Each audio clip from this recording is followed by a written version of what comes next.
घट घट रहने वाली। भाग नहीं है भगवत है घट घट रहने वाली। दुष्ट जनों के लिए बनी है काली और कंकाली।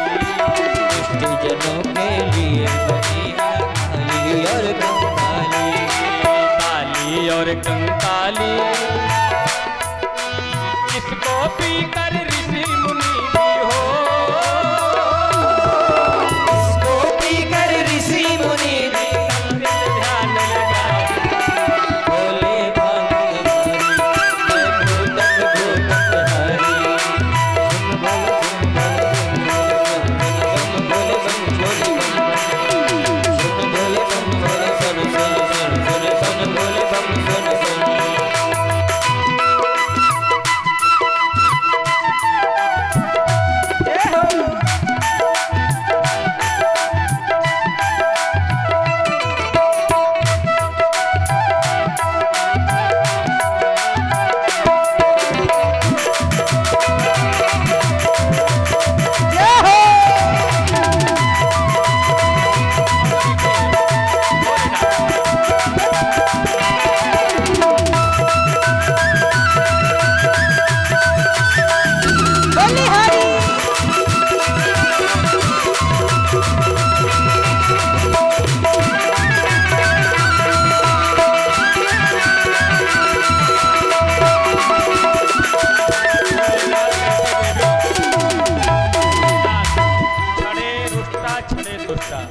गणवीर बाबा बहुत दयालु हैं, बड़े कृपालु हैं। आप देख लीजिएगा कुछ घटनाएं घट चुकी हैं यहाँ गांव में, इसलिए कोई ऐसा पाप कर्म न करिए। जिस चीज की जानकारी ना हो उसमें हाथ मत लगाइए। आप प्रत्यक्ष व्यासपीठ जी कह रहे हैं जिस चीज का आपको अनुभव ना हो उस चीज कृपा करके हाथ मत लगाइए। और नई घटनाएं आपने सब लोग जानते हैं। ये कर्मकांड बहुत बड़ा विषय है। भगवान की कब प्राण प्रतिष्ठा करना चाहिए कब नहीं करना चाहिए। ये हम लोगों ने ऐसे नहीं है कि 10 साल से जा करके और पूरा मरा जीवन ही कर्मकांड में खपा दिया। कब भगवान की प्राण प्रतिष्ठा होगी, कब उसका समय है, कब स्थापना करना चाहिए। ऐसे ही नहीं विद्वान है, विद्वानों से चर्चा करो, गांव वालों को बैठाओ, फिर आप वो काम करो। और नहीं महाराज उसका तुरंत फल मिलता है। हम ज़्यादा व्याख्या नहीं करेंगे, आप सब लोग जान जाइए इशारे से। इसलिए बहुत दुख हुआ था हमें। इसलिए गणवीर बाबा छड़े तुष्टा छड़े रुष्टा, प्रसन्न भी होते हैं तो महाराज अगर बहुत रुष्ट हो गए तो प्रसन्न भी हो जाते हैं।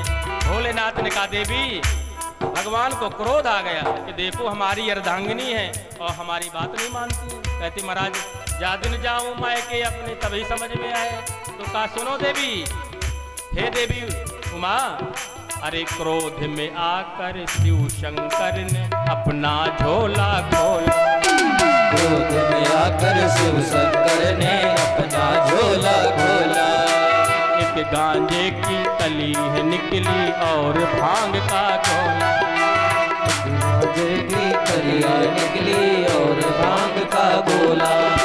क्रोध में आकर शिव शंकर अपना झोला खोला। क्रोध में आकर शिव शंकर ने अपना झोला खोला। एक गांजे की कली है निकली और भांग का गोला। कुछ गांजे की कलियां निकली और भांग का गोला। और भांग का गोला गौरा जी को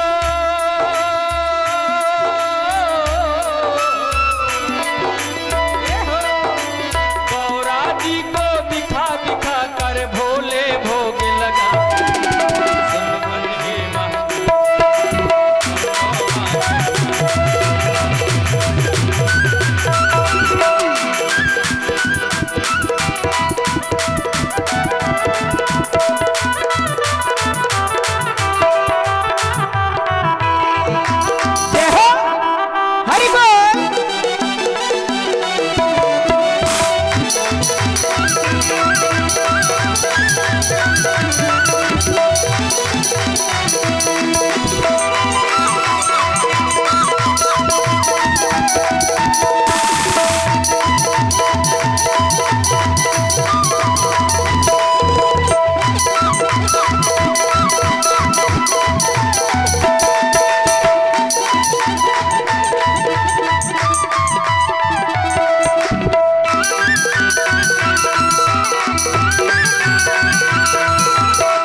हमारे कलाकार भाइयों की बड़ी उपासना है, बड़ी साधना किया इन लोगों ने। हाँ भाई, तभी तो सब प्राप्त होता है। और भैया आज भोलेनाथ चले गए कि भैया हमने तो विचार ही नहीं किया था। और इधर 12 वर्ष के बाद सुखदेव जी अपने माँ के गर्भ से जन्म लेकर के प्रकट हुए और सीधा जंगल के लिए ही प्रस्थान किए। यम प्रजंतमनुपेतमपेत कृत्यम द्वैपायनो विरह कातर आजुहाव पुत्रेति तन्मयतया तर्वोभिने दुस्तम सर्वभूत हृदय मुनि मानतोस्मि। व्यास भगवान गए, पर कुछ अप्सराएं मिली हैं जब सरोवर में, और उन्होंने कहा जो आपके पुत्र ना स्त्री पुरुष भेद रहिता, स्त्री पुरुष के भेद से रहित है महाराज। व्यास भगवान लौट करके आए और महाराज पहले वेद था एक भैया ऋग्वेद, और ऋग्वेद के ही 3 विभाग कर दिए, तो वेद हो गए 4, ऋग्वेद, यजुर्वेद, सामवेद और अथर्ववेद। और व्यास भगवान ने चारों वेदों के आधार पर ही 17 पुराणों की रचना कर दी। पर व्यास जी को शांति नहीं मिली। उसी समय नारद जी आए। व्यास जी ने नारद जी का पूजन किया है। नारद जी ने कहा क्या बात है, हे पराशर नंदन, पराशर जी के पुत्र हैं व्यास भगवान, हे पराशर नंदन व्यास जी आप बड़े दुखी हैं। नारद वाच पाराशर्य महाभाग भवता कच्चिदात्मना परितोष्यति शारीर आत्मा मानस एव वा। पराशर्य महाभागा, हे पराशरनंदन के पराशरनंदन व्यास भगवान क्यों दुखी हैं? का देवर्षि मैंने इतने पुराणों की रचना कर दी पर मुझे शांति नहीं मिली। का भगवान आप तो कला अवतार हैं, 24 अवतारों में एक अवतार आपका है व्यास जी। आपने इतने ग्रंथों की रचना तो कर दी, पर अभी तक आपने कोई ऐसा ग्रंथ नहीं लिखा जो भगवान के परम रसिक हैं, परम भावुक हैं। ऐसा कोई ग्रंथ आपने नहीं लिखा। कहा अब तो मैं वृद्ध हो गया व्यास, नारद से क्या करूं? कहा नहीं व्यास जी, आप ये न विचार करें कि आप वृद्ध हो गए हैं। अगर संत महापुरुषों का आश्रय ले लिया जाए तो हर काल संभव है। और नारद जी अपने पूर्व जन्म की कथा सुनाते हैं माताओं बहनों। नारद जी कहते हैं व्यास जी मैं पूर्व जन्म में दासी पुत्र था, पर संतों की कृपा से हूं आज नारद। कहते हैं महाराज मैं जैसे मेरा जन्म हुआ तो हमारे पिताजी की ही मृत्यु हो गई व्यास जी। मेरी माँ संतों के आश्रम में गई। कह रहे हैं अपनी कथा सुना करके आज व्यास जी को समझा रहे हैं नारद जी। संतों के आश्रम में मेरी माँ मुझे ले गई और संत महात्मा लोग महाराज चतुर्मासा करने के लिए आए। आषाढ़ शुक्ल एकादशी से लेकर के और अपने हृदय से लगा लेते थे। यही जो ठंड है ना, कड़ाके की ठंड पड़ती थी व्यास जी, तो माँ मुझे अपने हृदय से लगा लेती थी, गर्मी देती थी, पर स्वयं ठिठुरती रहती थी मेरी मैया। गर्मी में तपती रहती थी पर मुझे अपने हृदय में लगा करके ठंडक देती थी। पर जब मेरी भी माँ की मृत्यु हुई तो मैं भी रोया। अरे तू कितनी अच्छी है, तू कितनी प्यारी है भोली भाली। ओ माँ,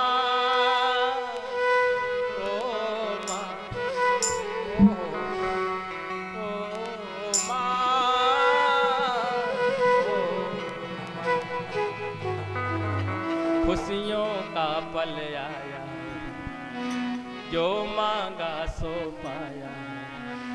आज मेरी माँ ने मुझको बेटा कहते बुलाया। माँ मेरी माँ, माँ मेरी माँ। नारद जी कहते व्यास जी मैं भी बहुत रोया। मेरे भाई सीख लीजिए, भगवान की पूजा अर्चना करते हैं पर कहीं ऐसा तो नहीं हमारे व्यवहार से, हमारे रहन सहन से हमारी माँ दुखी तो नहीं, हमारे माता पिता। कथा खूब सुन लीजिए, यज्ञ में खूब आहुति दे रहे हैं पर थोड़ा दर्शन करिए।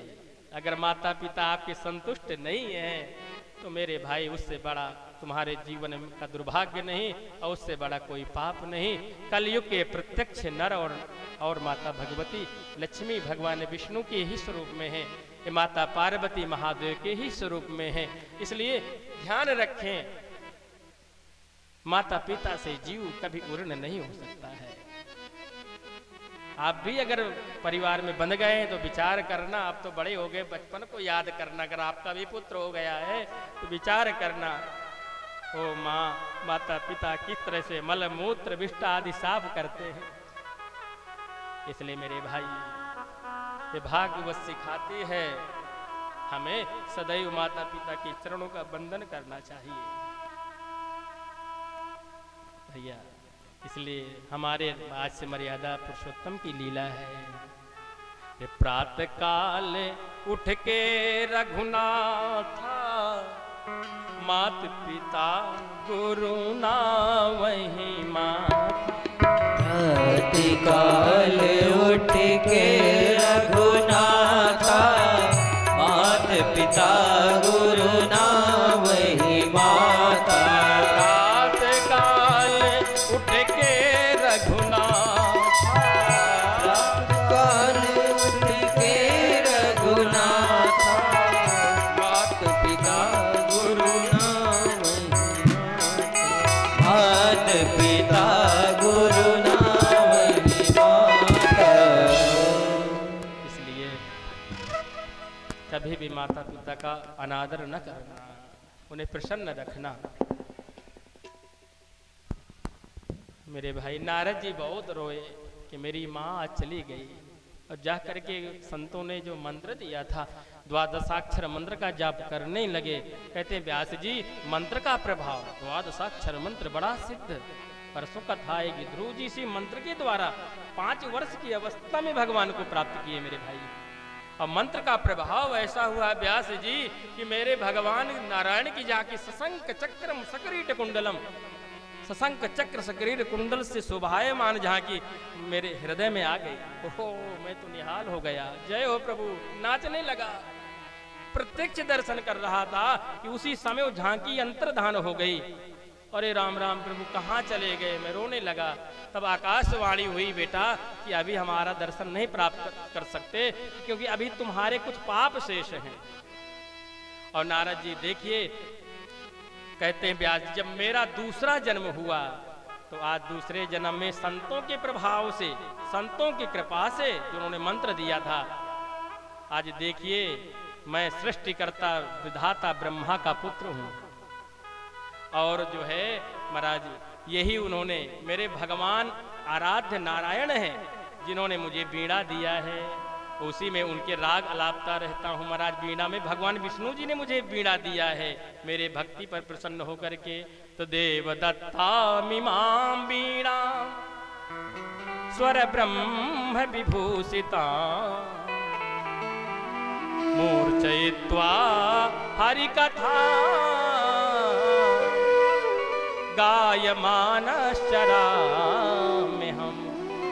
देव दत्ता मिमां वीणा, ये मेरे प्रभु ने मुझे वीणा दिया है और उसी में गुणी का प्रभु का ही गुणानुवादन करता रहता हूँ व्यास जी।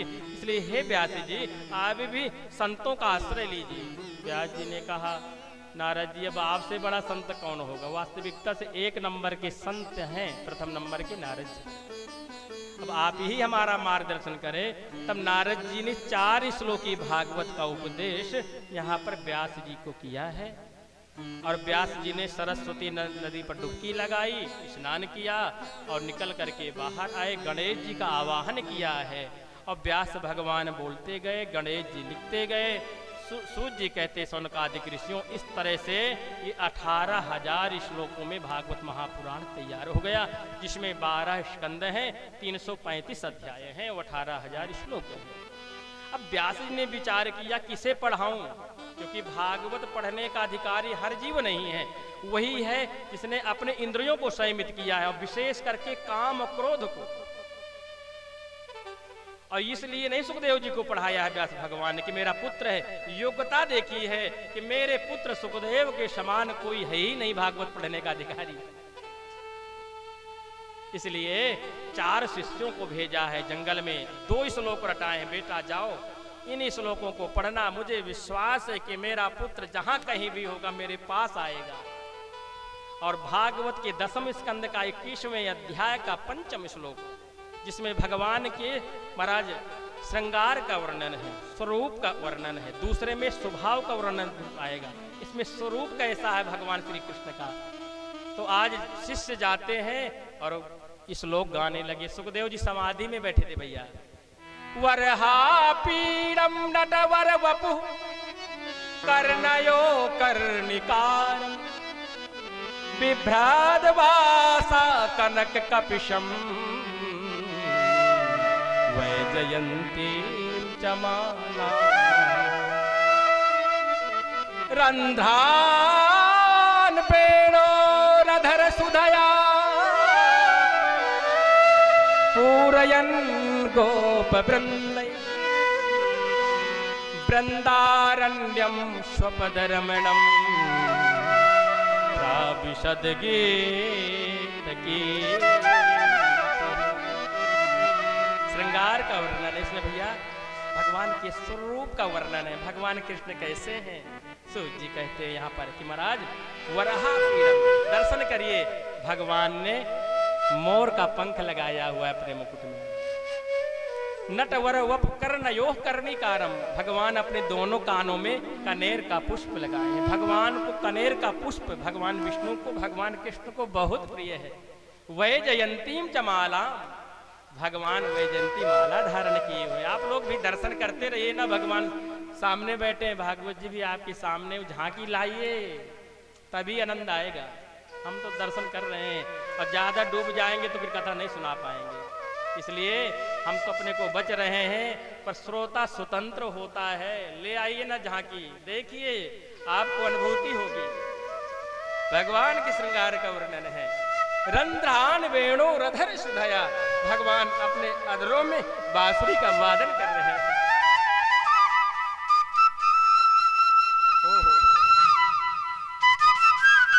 वो टेढ़ी टांग वाला पूरयन गोप वृंदै वृंदारण्यम, भगवान वृंदावन में विचरण कर रहे हैं।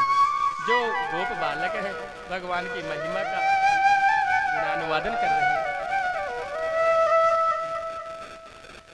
कहते सूत जी कहते ऋषियों, जो जमुना जी की धारा है ना, ये जो कालिंदी वृंदावन से आई है, तो भगवान रास रचाते, बांसुरी बजाते हैं, तो जमुना जी महाराज स्थिर हो जाती, जमुना जी का जल बंद हो जाता है।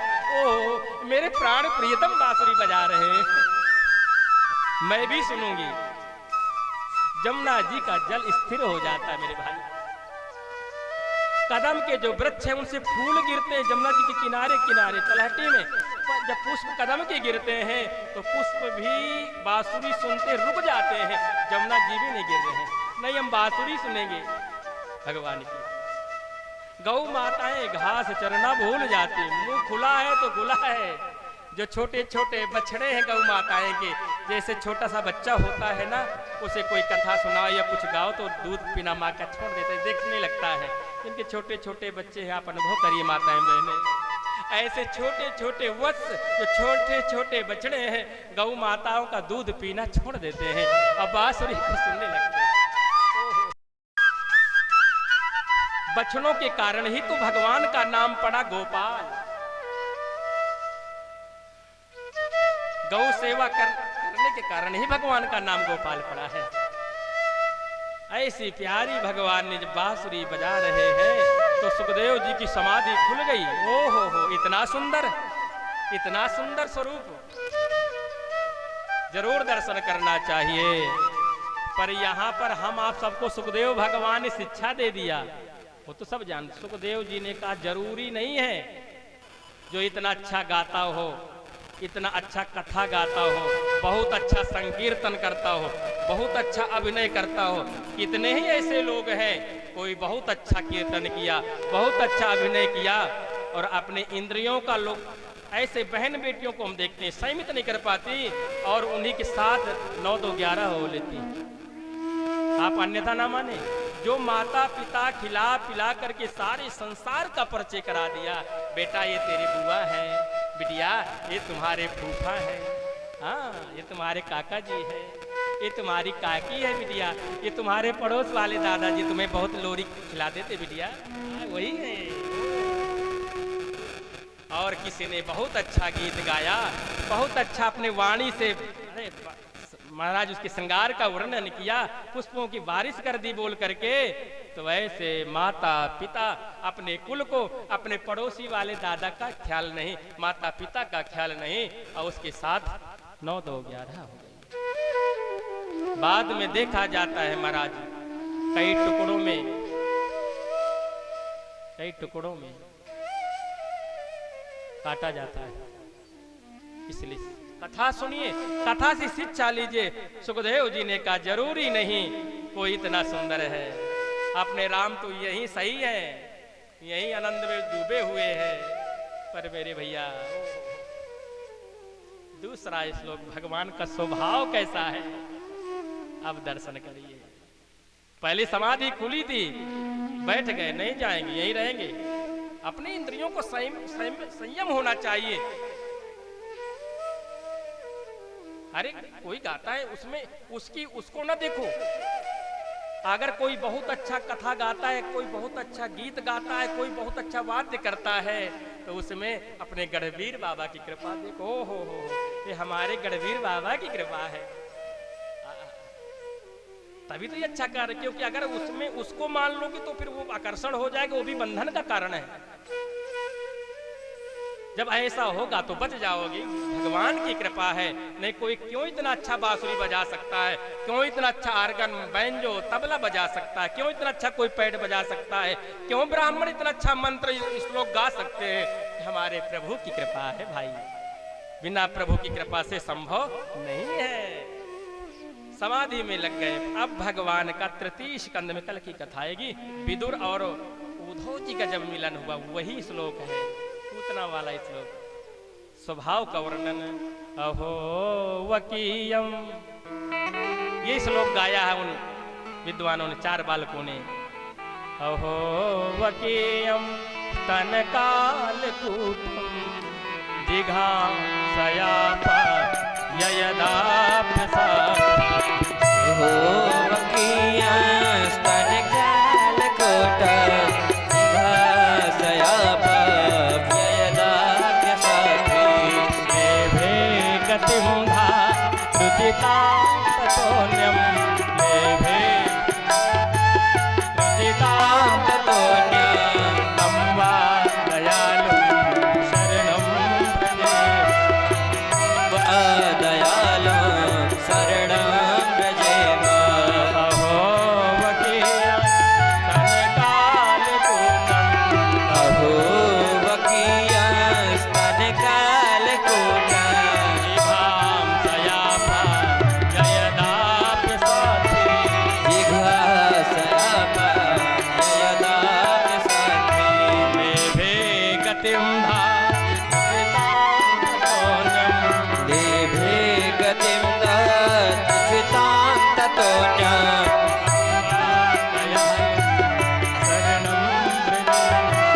तं वा दयालं शरणं व्रजेम।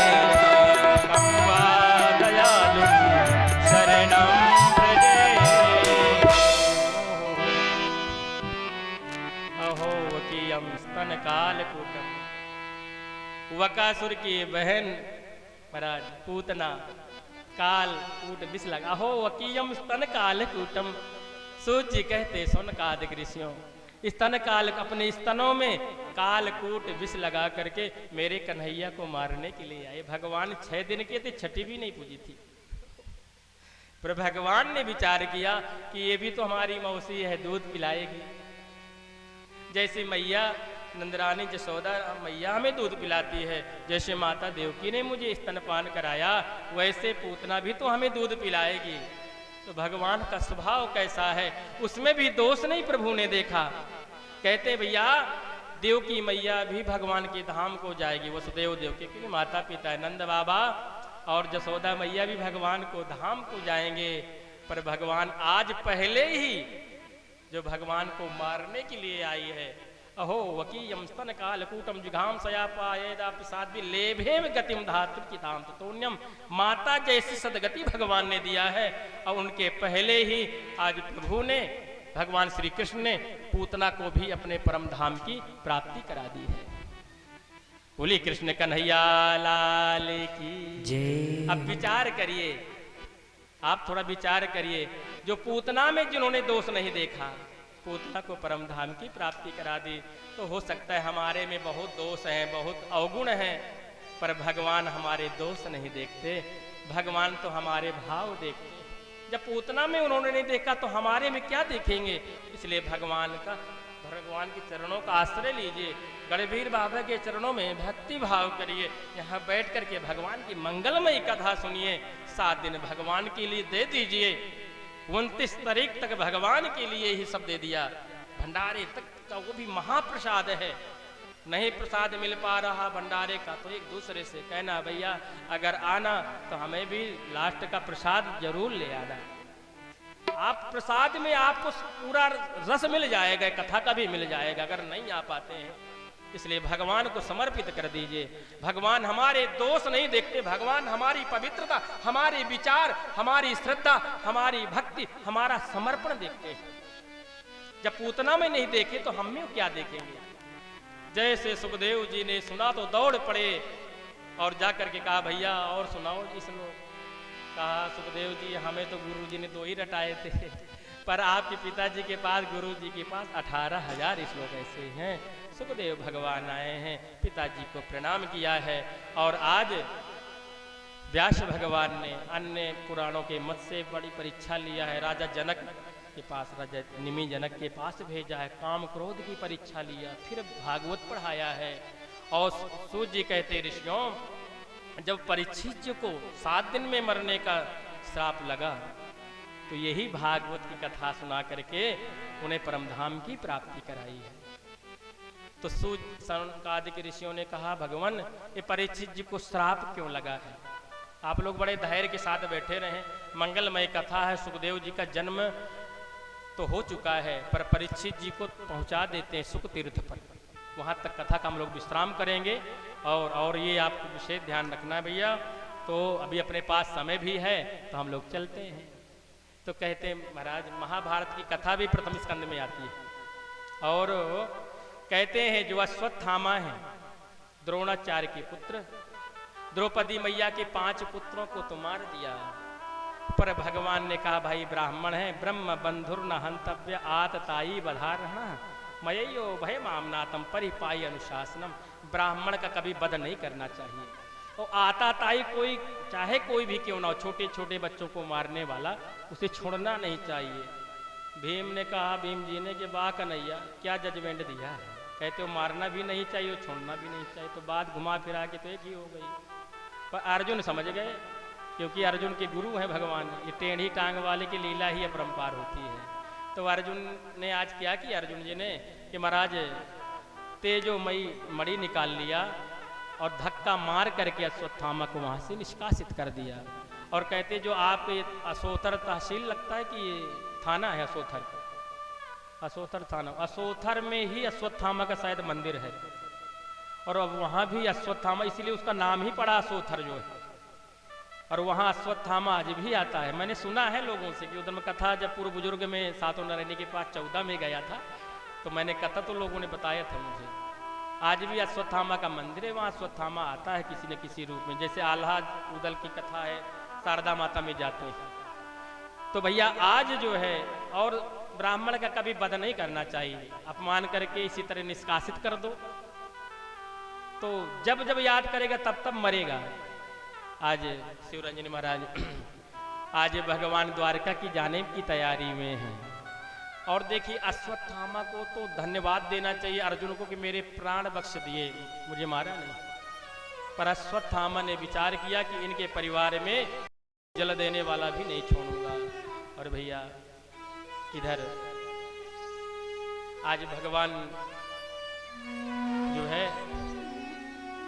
विदाई चाहते हैं पांडवों से, और यहाँ पर संबंध देखिए बहुत अच्छा संबंध है बुआ और भतीजे का। भागवत में दर्शन करिए कि बुआ भतीजे का भी संबंध बहुत निर्मल पवित्र होता है। जिनकी बुआ हो ना, तो वो लोग अगर कोई इधर उधर बात हो गई तो बुआ से अच्छे संबंध बना लेना। भगवान का 56 करोड़ का भैया परिवार है, पर भगवान ने द्वारिका अपनी बुआ के लिए त्याग दिया।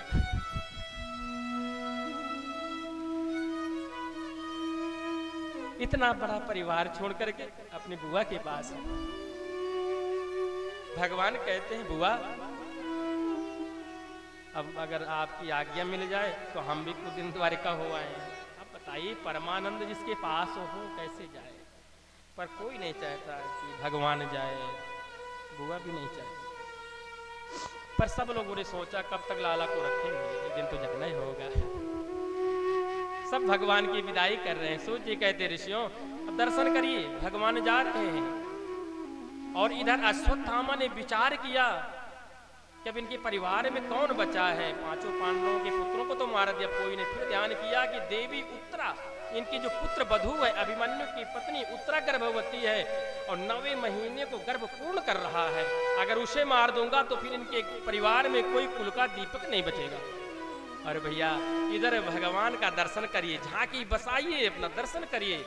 आज भगवान ने बायां चरण रथ में रख दिया, भगवान ने बाएं हाथ से रथ को पकड़ लिया, दाहिना चरण भगवान का जमीन पर स्थिर है। और भगवान हम आप सबको गढ़ा राम क्षेत्र वासियों को यही मान लीजिए कि भगवान हमको भी दर्शन दे रहे हैं। जैसे अर्जुन का रथ हाँक रहे हैं, सारथी बने, आपने देखा होगा, ऐसे भगवान अभय मुद्रा में सबको आशीर्वाद दे रहे हैं। और उसी समय आज अश्वत्थामा ने उत्तरा के गर्भ को नष्ट करने के लिए ब्रह्मास्त्र चला दिया है। जैसे ब्रह्मास्त्र चलाया है, उसी समय उत्तरा जान गई कि अगर कोई रक्षा कर सकता है तो जगदीश्वर भगवान ही है। क्योंकि जब मेरी सासू माँ का चीरहरण हुआ द्रौपदी का, अगर किसी ने रक्षा किया, कोई नहीं बचा पाया था। सबसे मेरी सासू माँ ने प्रार्थना किया था, बचाइए बचाइए। 5 पतियों ने भी नहीं बचाया था, अगर बाद में बचाया था सुदर्शन चक्रधारी ने बचाया था। इसलिए आज उत्तरा दौड़ पड़ी। प्रभु जैसे ब्रह्मास्त्र अश्वत्थामा ने चलाया है तो दौड़ पड़ी। हे पाहि पाहि महायोगिन देव देव जगतपते, नान्यम त्वद्भयं पश्ये यत्र मृत्यु परस्परम। हे प्रभु, मैं भले ही मर जाऊं, कोई बात नहीं, इस गर्भ की आप रक्षा करिए। हे द्वारकाधीश, अगर ये गर्भ नष्ट हो गया तो पांडवों का कुल का दीपक बुझा जाएगा। मैं भले ही मर जाऊं ब्रह्मास्त्र से, पर इसको बचा लीजिए। भगवान ने कहा, पुत्री तुम चिंता न करो, अरे बचाओ बचाओ जगदीश मुझे को, ये ब्रह्मास्त्र मेरी तरफ आ रहा।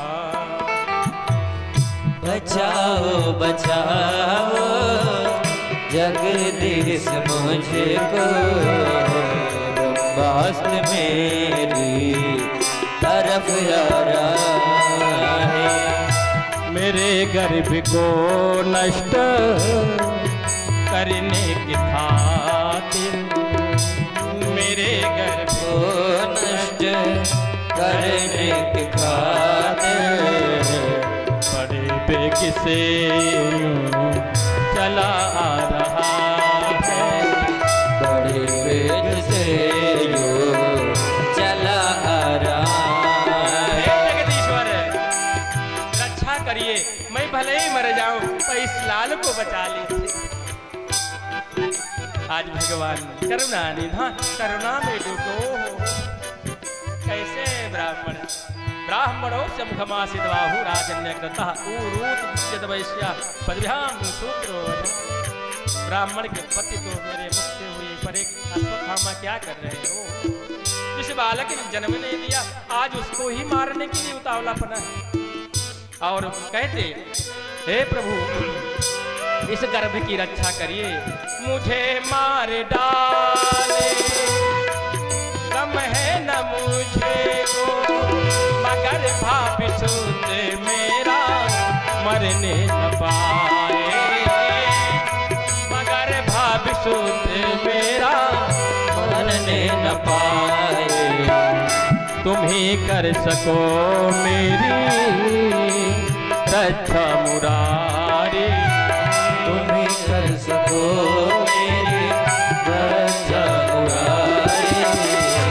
न दूजा कोई भी नजर आ रहा, दूजा कोई भी नजर आ रहा। भगवान ने कहा पुत्री तुम चिंता न करो, प्रभु का ध्यान करो। और उसी समय देवी उत्तरा जी ने भगवान का ध्यान किया और भगवान सूत जी कहते ऋषियों ध्यान से सुनना, आज भगवान उत्तरा के गर्भ में प्रवेश कर गए। दर्शन करिए माताओं बहनों, हमारे भारत की नारियां ही माता कौशल्या और माता देव की प्रदर्शन करिए। आज माता उत्तरा जैसी कोई भी नारी नहीं है, कौशल्या माता भी आज बराबरी नहीं कर पाएंगी। देव की मैया भी आज उत्तरा मैया की बराबरी नहीं कर सकती, क्योंकि आज देखिए आज ऐसी माँ है उत्तरा जो भगवान को भी गर्भ में रखा है और परम भक्त आज परीक्षित जी भी उनके गर्भ में है।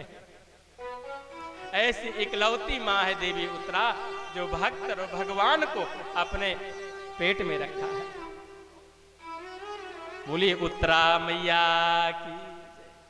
और भगवान धन्य है देवी उत्तरा, आज भगवान ने उस बालक की रक्षा की। और पंगर ये रहस्य जान के बुआ कुंती हो जय जिसे मैं अपना भतीजा मान रही थी, वो तो जगदीश्वर है भाई, वो तो परब्रह्म परमात्मा है, अकेले ब्रह्मांड का मालिक है। आज बुआ जान गई इस रहस्य को, क्योंकि परम भक्त हैं भगवान की, जान गई। आज अगर कन्हैया ने नहीं बचाया होता तो ब्रह्मास्त्र से कौन बच सकता है। बुआ कुंती ने यहाँ पर बंदो 26 श्लोकों से स्तुति किया है भगवान की। कुंती उवाच नमस्ते पुरुषं त्वाद्यमीश्वरं प्रकृते परम अलक्ष्यं सर्वभूतानां मन्तर्बहिरवस्थितं कृष्णाय वासुदेवाय देवकी नंदनाय च नंदगोपकुमाराय गोविंदाय नमो। भगवान ने कहा बुआ हमारी स्तुति क्यों कर रही हो बुआ, मैं तो आपका भतीजा। बुआ ने कहा नहीं लाला, मैंने आज जान लिया। तो किसी को बुआ मान लेता है, किसी को फूफा बना लेता है, किसी को माता पिता बना लेता है, पर कन्हैया क्यों बोल जाता है सारे संसार का तू ही माता पिता, तुमेव माता च पिता तुमेव। अरे हे कन्हैया मैंने जान लिया तुमने मेरे ऊपर कितनी कितनी बड़ी कृपा की है, तो पूर्ण ब्रह्म परमात्मा हो। अरे तुमने अपने भाइयों की रक्षा नहीं की अपनी मामा से, और जो है 5 तुम्हारे 6 भाइयों को मार दिया दुष्ट कंस ने। पर धन्य है कन्हैया तुम्हारे एहसानों को लाला कैसे भूलूंगी। तुमने तो द्वारिका का त्याग करके मेरे पुत्रों की रक्षा की। इसलिए हे लाला बस मैं कुछ मांगना चाहती हूँ। भगवान ने कहा चलो बुआ भगवान मान लिया तो मांग लो। कहा बस लाला मेरी झोली में बस यही डाल दो, क्या चाहती हो बुआ मांगो। कहा विपदः सन्तु नः सस्व तत्र तत्र जगद्गुरो भवतो दर्शनम यत्स्यात् अपुनर्भव दर्शन। कन्हैया जो सारे संसार की विपत्ति है दुख है वो मेरे झोली में डाल दो। भगवान ने कहा बुआ क्या मांग रही हो, ये दुख मांगने की चीज है, तुम्हारा मन नहीं भरा, बचपन से ही तुम्हें दुख ही दुख मिला है, पति का भी सुख नहीं मिला, बच्चों को तुम्हारे मारने के लिए कितना प्रयास किए जिम दसनन महुजीव विचारी, और आज तुम्हारे पुत्र राजा बन गए हैं तब भी दुख मांगती हो। कहा लाला जब तक मेरे पास दुख रहा कन्हैया तब तक तुम्हारी सन्निधि रही, और जैसे आज मेरे पुत्र राजा बन गए तो कहते हो बुआ मुझे भी द्वारिका जाना है। इसलिए कन्हैया अगर दुख में ही तुम्हारा साथ रहता है तो मुझे दुख चाहिए सुख नहीं। दुख में सुमिरन सब करे सुख में करे न को, और जो सुख में सुमिरन करे दुख काहे का हो। बोले वृंदावन बिहारी लाल की। जय। और भैया इधर भगवान जो है दुख तो कहाँ था भगवान, अपने कर्मों के अनुसार व्यक्ति दुख और सुख भोगता है। और सुंदर कांड में देखिए महाराज कहते हैं हनुमान जी, महाराज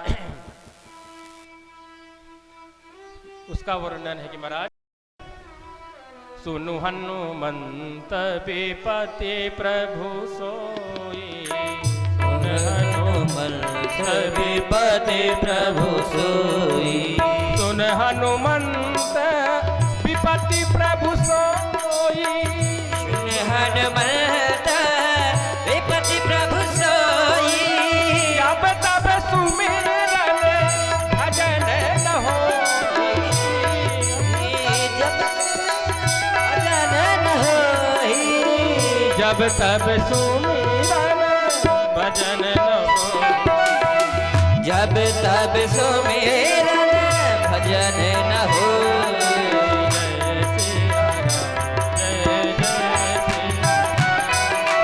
जय सिया राम, जय सिया राम, जय जय सिया राम, जय सिया राम, जय सिया राम, जय जय सिया राम। इधर युधिष्ठिर जी बड़े दुखी थे कि कौरव सब नष्ट हो गए, हमारे भाई ही थे। भगवान समझ गए, भगवान ने बहुत समझाया, भगवान ने विचार किया हमारे परम भक्त भीष्म पितामह भी हमारी प्रतीक्षा कर रहे हैं और वृद्ध हैं, ये हमारी बात समझ में इनकी आ भी नहीं रही। अब भीष्म पितामह जी समझाएंगे तो ज़्यादा समझ में आएगी। भगवान सभी पांडवों को ले गए। अब भीष्म पितामह जी ने बहुत, जिसको कहा गया भीष्म गीता, समय नहीं है इसलिए अब हम लोग दान धर्मान, राज धर्मान, मोक्ष धर्मान विभाग, स्त्री धर्मान, भगवत धर्मान, समास अभ्यास संयोगता, बहुत ही सुंदर उपदेश दिया है। और बाद में भीष्म पितामह ने भगवान की बहुत प्यारी स्तुति किया है और कहा हे प्रभु बस अब आपकी ही प्रतीक्षा थी, अब मैं भी जाना चाहता हूँ, बस आपकी वही झांकी का मैं दर्शन करना चाहता हूँ। कौन सा बाबा? कहे हे प्रभु जिस समय आपकी प्रतिज्ञा थी कि मैं महाभारत में शस्त्र नहीं उठाऊंगा, और हे कन्हैया मधुसूदन मैंने भी प्रतिज्ञा कर ली थी कि आज जो हर ही न शस्त्र गहाम, तो लागो गंगा जननी को शांतनु सुतना कहा। बस प्रभु वही झांकी, आज भीष्म पितामह ने इतने महाराज बाण बरसाए कि अर्जुन असहाय हो गया, रथ टूट गया। पर धन्य है आज भगवान ने अपने भीष्म पितामह के महाराज उनकी प्रतिज्ञा थी कि कन्हैया मैं तुम्हें शस्त्र उठवा के रहूंगा, और भगवान ने आज अपने भक्त के लिए अपनी प्रतिज्ञा तोड़ दी और भगवान ने तुरंत रथ का पहिया उठाया और भीष्म पितामह जी को मारने के लिए दौड़ पड़े। पृथ्वी कंपाए मानेंगे, अरे विधाता जब अपनी प्रतिज्ञा तोड़ दी तो भगवान का पीताम्बर गिरा, पृथ्वी को समझाया कि देवी ये भी संभव है, अपने भक्तों के लिए हमें ये भी करना पड़ता है। तो आज भीष्म पितामह कहते प्रभु बस वही, जैसे भगवान मारने के लिए दौड़े भीष्म पितामह चरणों पर गिर गए, दंडवत हो गए, कन्हैया मार डालो। बस मैं यही तो चाहता था, मेरी यही प्रतिज्ञा थी। और कहते भैया अरे प्रबल प्रेम की पाले पड़ करे, प्रभु को नियम में बदलते देखा, प्रभु का माने टले टल जाए पर भक्त कमाने ना टलते देखा।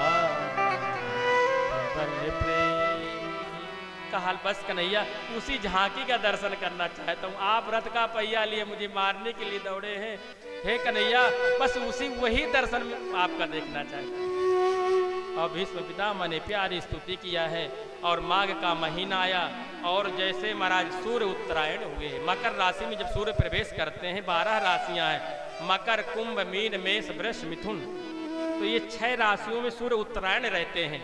और कर्क, सिंह, कन्या, तुला, वृश्चिक, धनु में सूर्य चल रहे इस समय, इसकी मकर में जब 6 राशियों में सूर्य दक्षिणायन होते हैं। तो आज जैसे सूर्य उत्तरायण हुए, माघ का महीना आया शुक्ल पक्ष में, आज जो है आज भीष्म पितामह जी ने भगवान के चरणों में ध्यान लगाया, भगवान के परम धाम को प्राप्त कर लिया। बोलिए भक्त और भगवान की जय। और महाराज सौनकादिक ऋषियों ने कहा उस बालक का क्या हुआ? कहा उस बालक का भी जन्म हुआ। भगवान विदा लेकर के द्वारिका चले गए और जिस गर्भ की भगवान ने रक्षा की थी उस गर्भ की जन्म हुआ। भगवान आए, भगवान ने उस बालक का नाम दी। जैसे बालक जन्मा तो पलथी मार के बैठ गए, कहाँ टेढ़ी टांग वाला। जैसे भगवान को देखा तो महाराज हंसने लगा और इसी बालक का नाम पड़ा है परीक्षित। बोली श्री परीक्षित जी महाराज की जय। भगवान आशीर्वाद दे करके चले गए और परीक्षित जी का नाम है विष्णुराथ। इधर जो है अर्जुन को भगवान ने कहा भाई हम तो बार बार तुम लोगों के पास आते रहते अर्जुन, चलो एक बार तुम भी अपने ससुराल घूमाओ। तो अर्जुन द्वारिका गए, 7 महीना होने को हो रहे हैं पर अर्जुन नहीं आ रहे हैं। तो उसी समय जो है अपशकुन हो रहे हैं युधिष्ठिर महाराज को, और उसी समय अर्जुन का 7 महीना पूर्ण होते ही आगमन हुआ। तो तेज विहीन चेहरा है। युधिष्ठिर जी ने कहा क्या बात है अर्जुन, तुम्हारा तेज कैसे नष्ट हो गया? अर्जुन चरणों पर गिर पड़े, वंचितो हम महाराजा हरिना बंधु रूपिणा न में पहतम तेजो देव विस्मापनम महत। बस 5 मिनट में कथा को हम लोग पूर्ण करने वाले हैं और वास्तविकता से कथा का क्या कहा जाए इसलिए ज़्यादा बोलने की से वो नहीं है। बस 5 मिनट में आरती कराएंगे, अतिथि लोग आने वाले हैं और रामलीला भी आज प्रारंभ होनी है, तो बस थोड़ा सार सुन लीजिए। आज जैसे कहा हमारा क्या बात है, कहा भैया जो हमारे प्राण धन जीवन धन थे तेज नष्ट होने का कारण वही है कि भगवान द्वारकाधीश हम सबको छोड़ करके अपने स्वधाम चले गए। जैसे बुआ कुंती ने सुना कि प्रभु चले गए, भगवान के चरणों का ध्यान लगाया। अब आज माँ ने भी भगवान के चरणों में ही अपने जीवन को समर्पित कर दिया है। 5 पांडव सशरीर जाने लगे हैं, परीक्षित जी को राजगद्दी पर बैठाया है। सशरीर सब लोग जो है जाने लगे, सभी का धीरे धीरे पतन हुआ है। सिर्फ जो है सशरीर युधिष्ठिर महाराज गए, कुछ क्षण के लिए उन्हें नरकों का दर्शन करना पड़ा। आप लोग कई बार सुने हैं अश्वत्थामा हतः नरो व कुंजरो वा, क्योंकि एक बार झूठ बोल दिया था इसलिए उन्हें नरकों का दर्शन करना पड़ा। इधर परीक्षित जी का विवाह हुआ इरावती नाम की कन्या से, जिनसे 4 पुत्र हुए। सबसे बड़े पुत्र का नाम है जन्मेजय। और परीक्षित जी भेष बदल करके संत महात्माओं की सेवा किया करते थे। एक दिन देखा कि एक जो है काला कलूटा व्यक्ति महाराज गौ माता को और वृषभ बैल को मारता हुआ जा रहा है। बैल के 3 पैर नहीं है। महाराज परीक्षित जी ने देखा कि महाराज एक पैर के बल्लू बैल खड़ा हुआ है और गौ माता रो रही है और वृषभ उनका संवाद चल रहा था। समझ गए परीक्षित जी, ध्यान लगा करके देखा कि ये बैल कोई और नहीं धर्म है भैया। और धर्म के 4 चरण होते, सत्य तप और शौचाचार और पवित्रता। आज सत्य पर चरण पर ही धर्म स्थापित है। और बाबा जी ने रामचरितमानस में कहा प्रकटाचार्य महाराज धर्म के एक हूँ प्रधान, एक ही कलिमा हूँ एक प्रधान, एन केन विधि दीन है दान करें कल्याण। तो सत्य रूपी अगर दान को लेकर के सत्य रूपी चरण पर हम स्थापित होंगे चलेंगे तो हमारा कल्याण होगा। समझ गए। पर ये कौन है काला कलूटा व्यक्ति? और वो व्यक्ति आज उस 4थे चरण को भी काटने जा रहा था। उसी समय परीक्षित जी ने तलवार उठाया, ए मूर्ख कौन है तू? वो जाकर हमारी ये जो बच्चियां हैं माताएं बहनें बस 2 मिनट बैठे, आरती और प्रसाद लेकर के जाइएगा और बिना प्रसाद के न जाइएगा। आपसे सभी से बहनों से बच्चियों से भी आग्रह है, बैठे और फिर आप जाएंगे। तो उसी समय जा करके चरणों पर गिर पड़ा। कहा तू कौन है? कहा महाराज मैं हूँ कलयुग। अच्छा तो यहाँ कैसे आया? कहा महाराज सतयुग त्रेता द्वापर चला वो भी समाप्त हो गया, भगवान भी चले गए स्वधाम। तब से जो है द्वापर का विश्राम हो गया, कलयुग प्रारंभ हो गया, मेरा ही राज्य है। तो इसलिए महाराज जब कहाँ जाऊँ, मुझे भी कोई स्थान दे दीजिए। कहा अच्छा ये बताओ भाई तुम्हारे में गुण कितने अवगुण कितने? कहा महाराज अवगुणों का तो मैं खजाना हूँ, गुण मेरे में एक विशेष है, यत फलम नास्ति तपसा न योगेन समाधिना तत् फलम लभते सम्यक कलौ केशव कीर्तनात्। महाराज सतयुग त्रेता द्वापर आदमी यज्ञ अनुष्ठान तपस्या के द्वारा भगवान प्राप्त होते थे, पर कलयुग में जो है अगर भगवान का संकीर्तन कर दिया जाए, नाम ले लिया कलौ केशव कीर्तन, उसी से कल्याण हो जाता है। अरे कलयुग जोगे न जाग्य न ज्ञान, एक आधार राम गुण गान। कलयुग जोग न जग न ज्ञान, एक हार राम गुण गाना। कलयुग केवल हरि गुण गाहा, गावत नर पावहि भव। कलयुग केवल हरि गुण गाहा, गावत नर पावहि भव तारा। कलयुग केवल नाम आधार, सुमिर सुमिर नर उतरहि। केवल नाम आधारा, सुमिर सुमिर नर उतरहि पारा। तो परीक्षित जी ने कहा भाई बड़े विशेष गुण है तुम्हारे, नाम से कल्याण होता है। जाओ 4 स्थान दे दिए। कौन कौन से स्थान दे रहे हैं मेरा? कहा द्यूतम पानम स्त्रिया सूना यत्र धर्मा चतुर्विजय। 4 जगह धर्म नहीं रहता। कहाँ? जहाँ जुआ होता है, जहाँ मदिरा पान करते हैं, जहाँ वैश्यागामी, जहाँ जीवों को काटा पीटा जाता है, तल के लोग खाते हैं, यहाँ धर्म के रूप में अधर्म ही रहता है। इसलिए जाओ 4 स्थान हमने तुम्हें दे दिए। कहा महाराज ये तो ठीक है, पर सबसे बुरा स्थान तो मुझे लगता है पानम वाले में न भेजो महाराज, बहुत कष्ट होता है। इसलिए कहते हैं ना कि महाराज गांजा मांगे दूध मलाई। हाँ भैया ध्यान रखना, जो पान करते हैं उन लोग ध्यान दें। हाँ गांजा मांगे दूध मलाई और भांग मांगे घी, और भगवान जाने आगे आता होगा। और शराब मांगे जूता चप्पल, जो चाहे सो पी। बोलिए वृंदावन बिहारी लाल की जय। हाँ तो कहा महाराज यहाँ ना भेजना, बहुत दिक्कत होती है यहाँ। उनको जब यही दिया जाता, जब हमें तो यहाँ गढ़ा में नहीं कोई दिखता है, बड़े सज्जन लोग हैं। अन्य हम जब से आ रहे हैं अभी कोई ऐसे व्यक्ति को सामना नहीं करना पड़ा। अभी हम बांधा में गए, 1 मिनट बता दें, तो अब अपना गेट लेके आ रहे थे, परसों की बात है, जिस दिन आए नरसों की बात थी।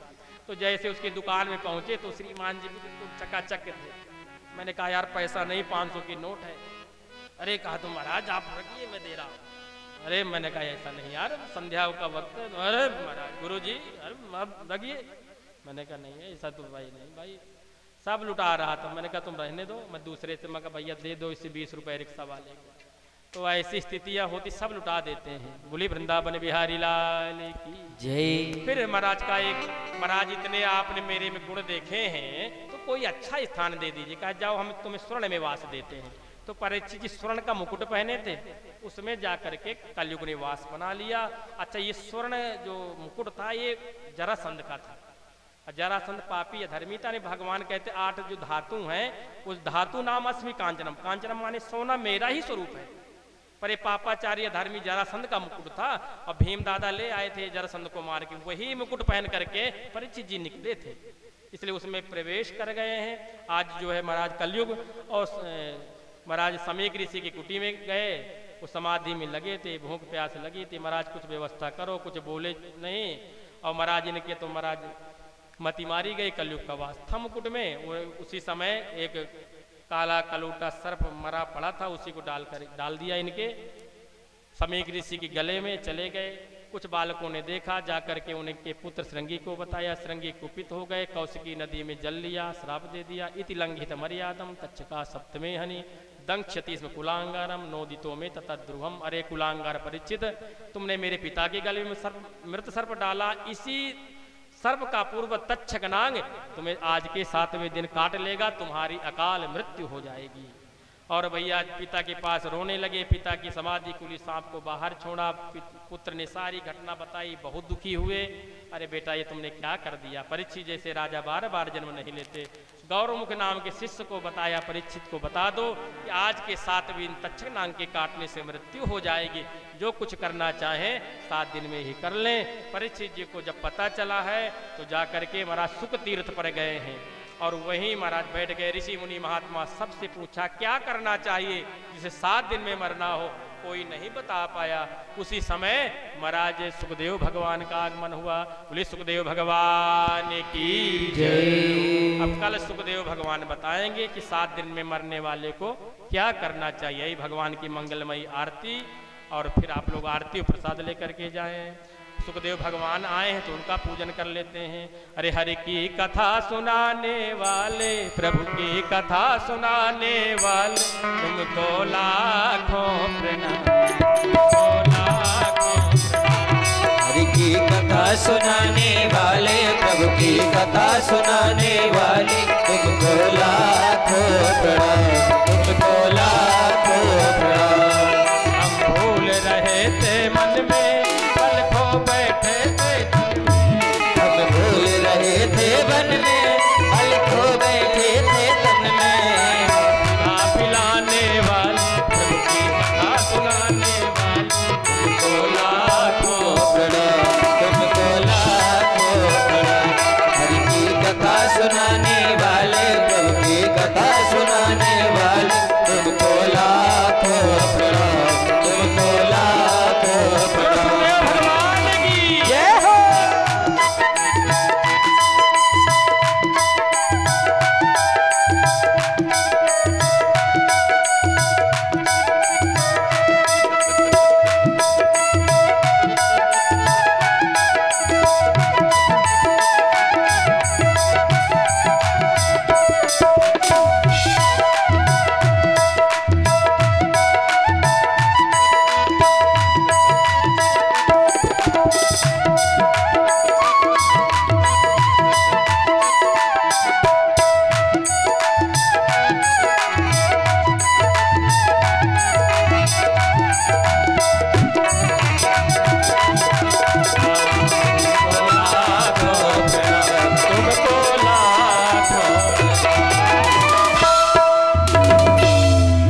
हरि ओम चंद्रमा मनसो जागृक्षो सूर्यो भजायत श्रोत्राद्वायुष प्राणश्च मुखादग्निरजायत।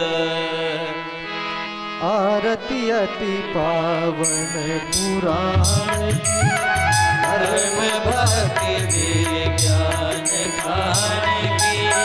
महापुराण भागवत निर्मल, सतमुख वेग तने कम करते फल। परमानंद सुधारस लीला आरती रस रस निधानी, आरती अति पावन पुराण की।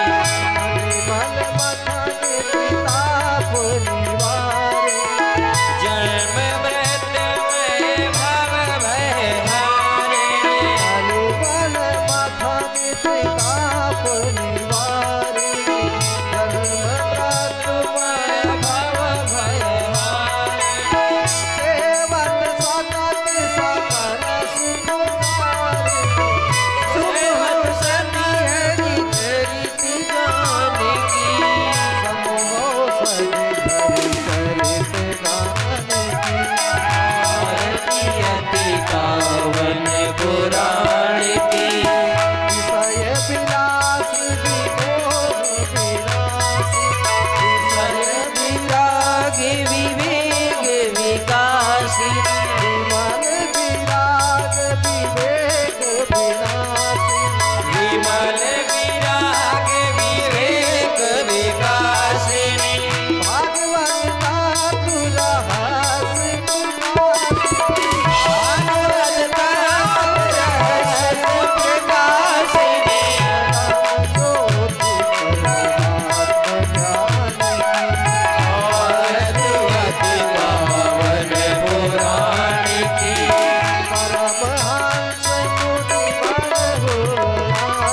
हरि ओम मथयार्घ्यं समर्पयामि ज्वालामालिन्ये नमः जलेन शीतले कृत्वा शीतले कर्णं कुर्यात् पुष्पादेवाहिवनं देवाहिवनम् आरोग्यार्थे आत्मकल्याणार्थं स्वात्माभिवन्दनं वा हस्ते अक्षरपुष्पाणि गृहीत्वा पदमन्त्रपुष्पाञ्जलिः ॐ जजनेन जजमय जन्तदेवाष्टानि धर्माणि प्रथमान्य सन्नातेनाकं महिमानः सचन्तपूर्वे साध्याः सन्ति देवाः नानासुगन्धपुष्पाणि यथा कालोद्भवानि च पुष्पाञ्जलिर्मया दत्त ग्रहाण परमेश्वरः मन्त्रपुष्पाञ्जलिः समर्पयामि नमस्करोमि बोले वृंदावन बिहारी लाल की जय हो। श्रीमद्भागवत महापुराण की जय हो। बोलिए यज्ञ नारायण भगवान की जय हो। प्रेम से बोलिए परम पूज्य व्यास भगवान की जय बोले हो। गणवीर बाबा